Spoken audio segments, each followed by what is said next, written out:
And we're back with our favorite penny sniffer, Quagmire the Great. We are here for him. It's been a while. This is finally episode 3. You know, I know it's number 2, but for y'all that missed episode 0, go back, watch it. Right now we're basically at a very important pace because we're kind of getting closer to, you know, the academy, him going into school, getting stronger. He's been physically just bulking the hell up.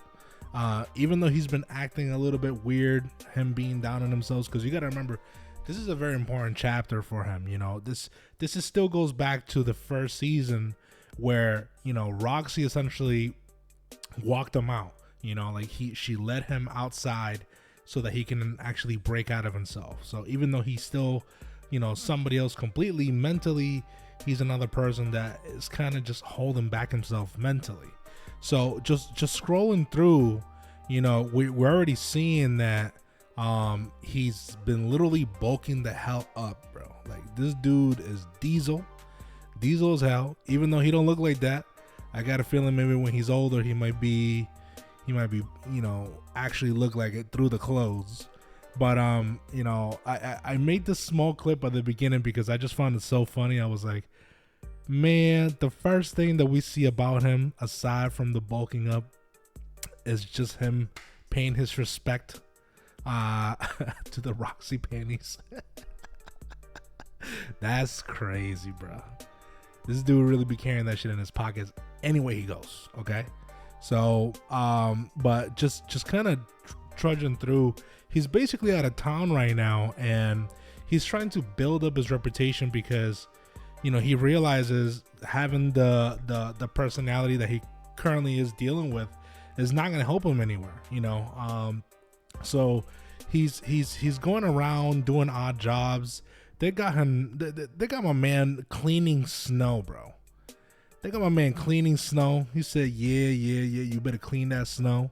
He starts cleaning it, but I'm thinking to myself, ain't this dude a mage? Can't he just melt that shit? And then, okay, this is what I like about the world building, right? They immediately show you, okay, all right, dude's got the tower.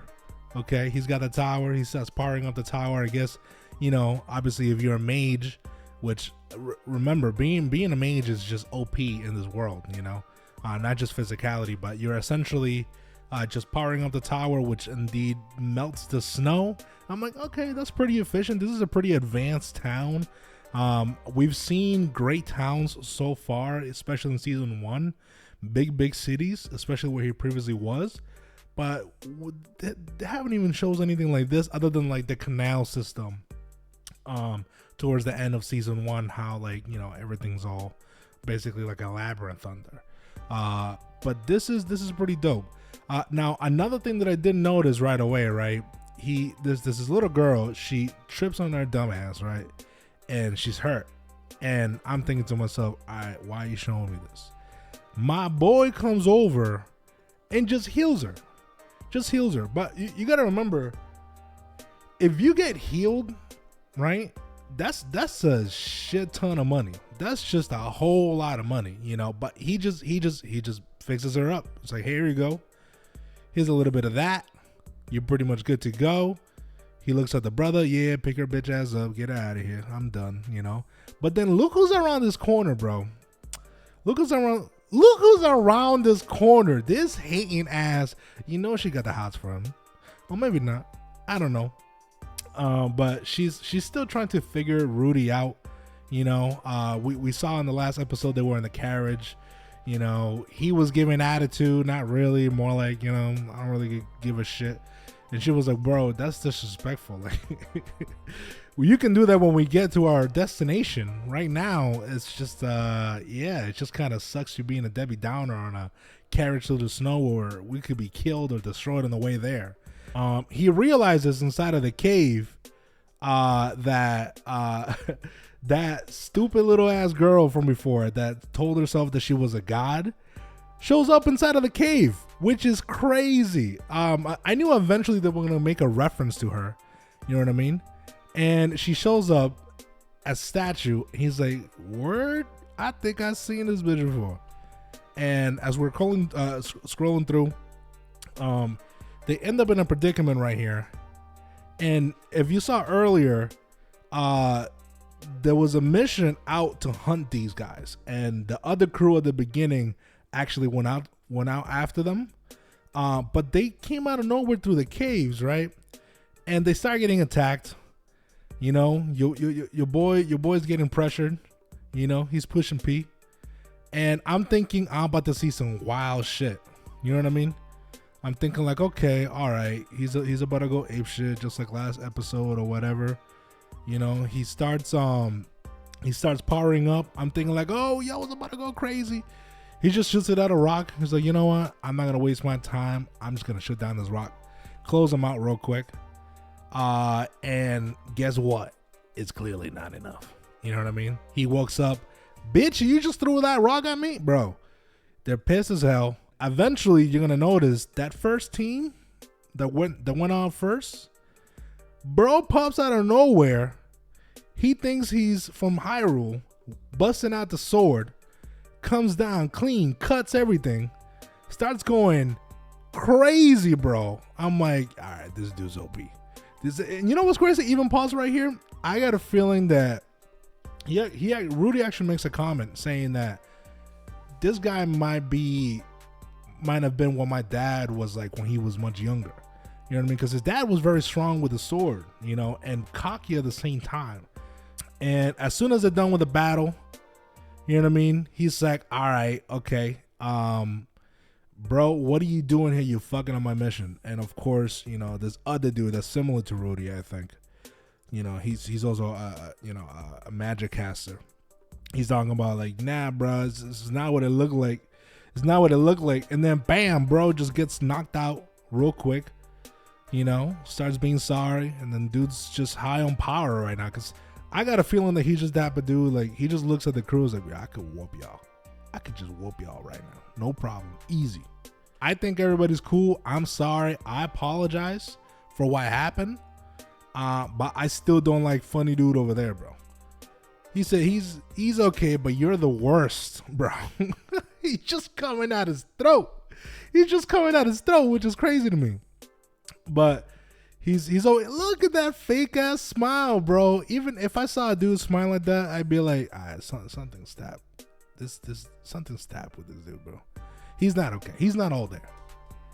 And immediately he's like, shit, I don't got the energy to put up that smile.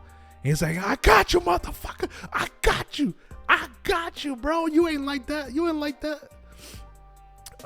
You know, but you know what I found funny is the fact that right after this, whatever the separate, whoa.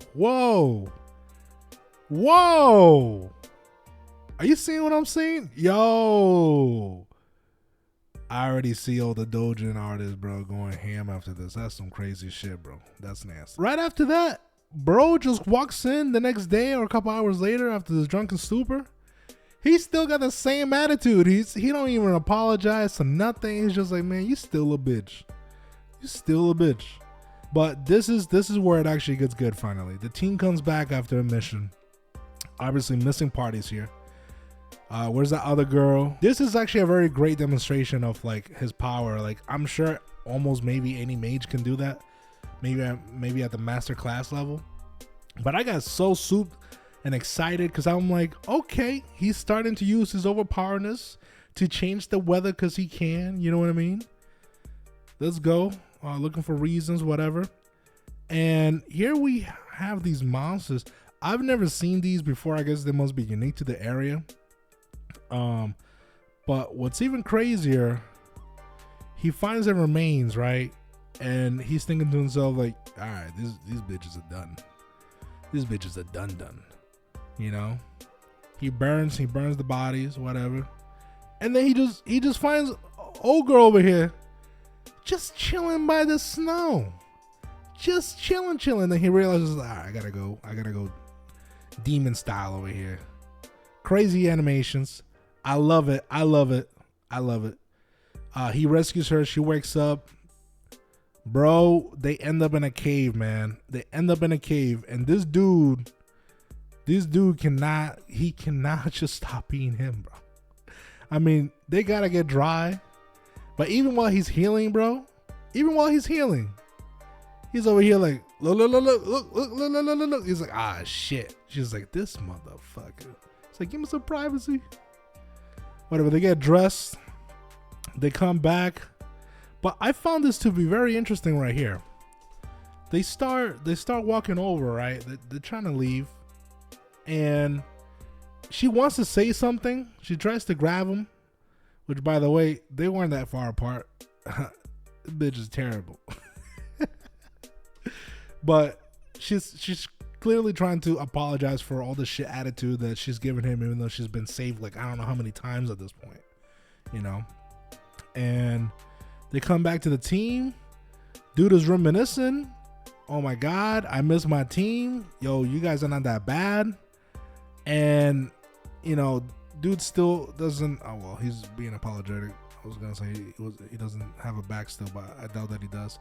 And that's pretty much it. At this point, he just goes back to his room, and we're back to where we started, my boy.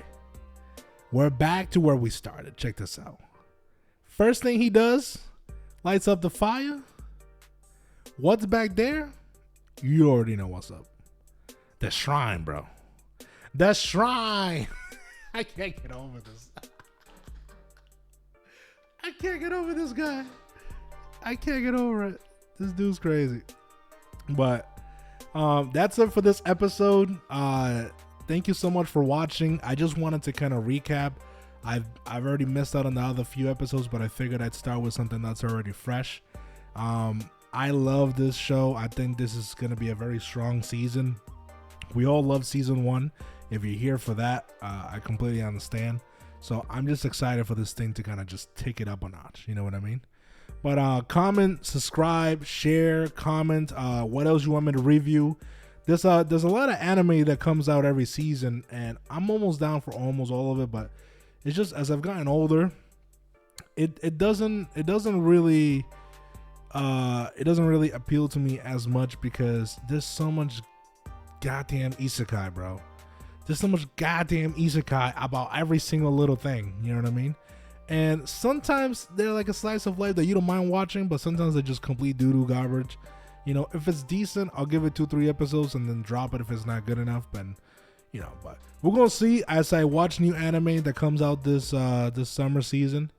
Any questions about any shows that you want me to watch or suggestion, I'll give it at least 1 episode.